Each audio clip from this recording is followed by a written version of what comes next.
قرآن پاک میں جگہ جگہ ہے کہ جب موت کا وقت آ جائے گا نا ایک لمحہ آگے اور پیچھے نہیں ہوگا. یہ بات لوگ کرتے ہیں, یقین کسی کا نہیں ہے الا ماشاء اللہ. ٹھیک ہو گیا.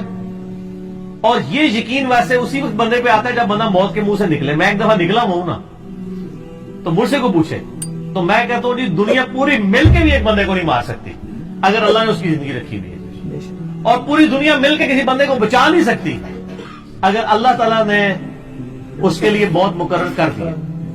دیکھیں سورہ النساء میں آتا ہے کہ تم اپنے آپ کو مضبوط قلعوں میں بھی بند کر لو نا, موت وہاں بھی آگے تو ملے گی. اور سورہ آل عمران میں آتا ہے کہ کچھ منافقین نے کہا کہ ہمارے بھائی اس لیے مارے گئے غزوہ احد میں کہ یہ چلے گئے جنگ میں, دیکھو ہم واپس آئے تھے, ہم تو زندہ بچ گئے ہیں, کاش یہ ہماری بات مان کے اس وقت واپس آ جاتے تو یہ بھی تو نہ مرتے. تو اللہ تعالیٰ نے فرمایا ہے کہ اگر ان کی موت لکھی ہوتی نا تو یہ اپنی مقتل گاؤں کی طرف کھینچے چلے آتے. ان کی موت لکھی نہیں ہوئی تھی. ٹھیک ہے, سورہ لقمان میں آتا ہے نا 5 علوم اللہ تعالیٰ نے فرمایا نا میرے ساتھ خاص ہے. ان میں سے ایک یہ ہے کہ کوئی جان نہیں جانتی ہے کہ اس کو موت کس سرزمین میں آئے گی, یہ کسی کو نہیں پتا. تو یہ موت اگر آپ کو پتا ہے کہ ایک مقررہ وقت پہ آنی ہے تو پھر اس بیماری کا علاج تو یہ ہے, کسی نفسیاتی ڈاکٹر کے پاس جانے کی ضرورت نہیں ہے, یہ اپنے ایمان کا علاج کریں. اور مسئلہ تقدیر اور موت کے حوالے سے میں اکثر یہ آیت سورہ حدید کی کوٹ کرتا ہوں. یہ آپ عرض جان بنا لیں جی. اعوذ باللہ من الشیطان الرجیم, بسم اللہ الرحمن الرحیم. سورۃ الحدید آیت نمبر 22-23. ما اصاب من مصیبت فی الارض, کوئی بھی مصیبت نازل نہیں ہوتی زمین میں, ولا فی انفسکم, نہ تمہاری جانوں میں, الا فی کتاب من قبل ان نبرأہا, مگر یہ کہ ہم نے لوح محفوظ میں وہ پہلے ہی لکھ لیا ہے. یعنی زمین پر جتنی تکلیفیں آتی ہیں, یعنی کوئی سونامی آتا ہے, سیلاب آتا ہے, طاعون کا مرض پھیلتا ہے, زلزلہ آتا ہے, اللہ تعالیٰ فرماتا ہے یہ ہم نے پہلے لوح محفوظ میں لکھا ہے کہ 8 اکتوبر 2005 کو پاکستان میں زلزلہ آئے گا اور اس میں 1 لاکھ بندہ مر جائے گا. یہ ہم نے پہلے لکھا ہوا ہے سر, آج کا نہیں, جب سے تقدیر لکھی ہوئی ہے.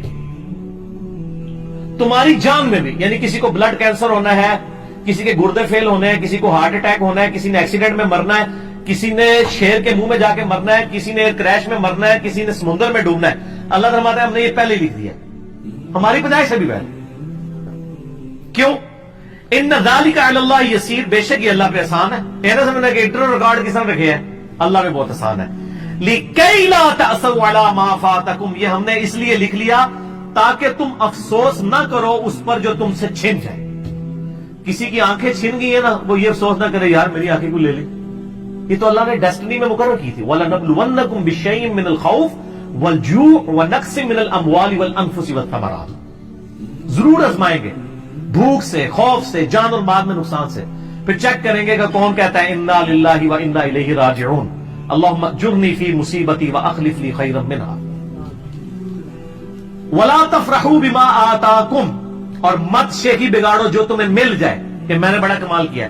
واللہ لا يحب کل مختال فخور, اللہ تعالیٰ شیخی بگاڑنے والوں کو پسند نہیں کرتا. تو اللہ تعالیٰ نے فرمایا کہ ہم نے تقدیر میں چیزیں اس لیے لکھ لی تھی کہ بعد میں غم نہ کھاؤ. تو سر ہم غم نہیں کھاتے, دنیا میں آپ زندگی گزار ہی نہیں سکتے, کڑ کڑ کے مر جائیں گے. اگر ہر چیز کو آپ کیٹر فار کریں گے, یہ کیا ہو گیا میرے ساتھ, یہ کیا ہو گیا. لوگ کہتے ہیں اگلے دن ایک بھائی کا فون آ گیا جناب, وہ کہتا ہے جب سے نمازیں شروع کی ہیں کاروبار ٹھپ ہو گیا ہے, یہ ہو گیا ہے, وہ ہو گیا ہے. کہتے پہلے رام خوری کر رہا تھا, خود بول رہا ہے, کہتا ہے رام خوری تھی سکون کی زندگی تھی, جیسے ہی لال خوری شروع کی ہے سب کچھ برباد ہو گیا. سر یہ آپ کو کس نے پڑھایا تھا کہ لال خوری کرنے والا اور دین پہ چلنے والا دنیا میں موجوں کی زندگی گزارے گا؟ یہ کہانی تو آپ کو غلط کروائی ہے نا ان وائزین نے.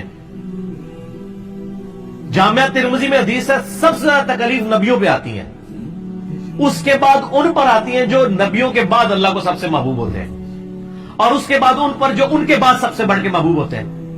سر یہ آپ کو جو کہانیاں کراتے ہیں نا جی آپ اللہ کے راستے پر آ جائیں کوئی تکلیف نہیں آئے گی, نہ تکلیفیں تو آئیں گی.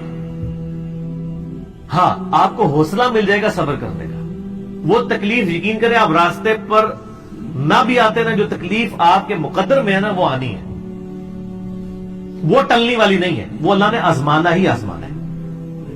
اور چیک کرنا ہے کہ کون گاڈ کو رسپانس کرتا ہے اور کون رونا پیٹنا ڈال کے بیٹھ جاتا ہے. نبی علیہ السلام پہ تھوڑی تکلیف ہے, 3 بیٹیاں آپ نے اپنے ہاتھوں سے دفن کی ہیں, بیٹے دفن کیے 3. ٹھیک ہے, اور جن کو بیٹا بنایا حسن حسین کو, ان کے بارے میں پہلے ہی جبریل آگے بتا گئے کہ دونوں مار دیے جائیں گے. بیٹی کو بتا رہے ہیں میرے وفات کے فوراً بعد تمہیں مر جانا ہے. ساری بخاری مسلم میں حدیثیں موجود ہیں. تو تکلیفیں تو کاٹی ہیں. صحیح مسلم میں آتا ہے کہ طائف کے موقع پر اتنے پتھر لگے کہ خون مبارک سے نالین شریف بھی جو ہے وہ بھر گئے. اور مسلم کے الفاظ ہیں کہ اللہ تعالیٰ نے پہاڑوں کا فرشتہ بھیجا کہ یا رسول اللہ حکم دے کہ طائف کے لوگوں کو مسل ہے اس کے اندر. آپ فرمایا کہ چلو یہ نہیں تو ان کی آنے والی نسلیں تو اسلام قبول کریں گی. اور پھر لوگوں نے دیکھا ہے طائف میں بھی اسلام پہنچا ہے. بنو ثقیف تھے نا, انہوں نے اسلام قبول کیا. ابو عبیدہ ثقفی صحابی ہیں, اور انہی کا بیٹا ہے مختار ثقفی جس نے قاتلین حسین سے بدلہ لیا. اسی بنو ثقیف میں اگر حضور اسی وقت کہہ دیتے تو ختم ہو جاتے.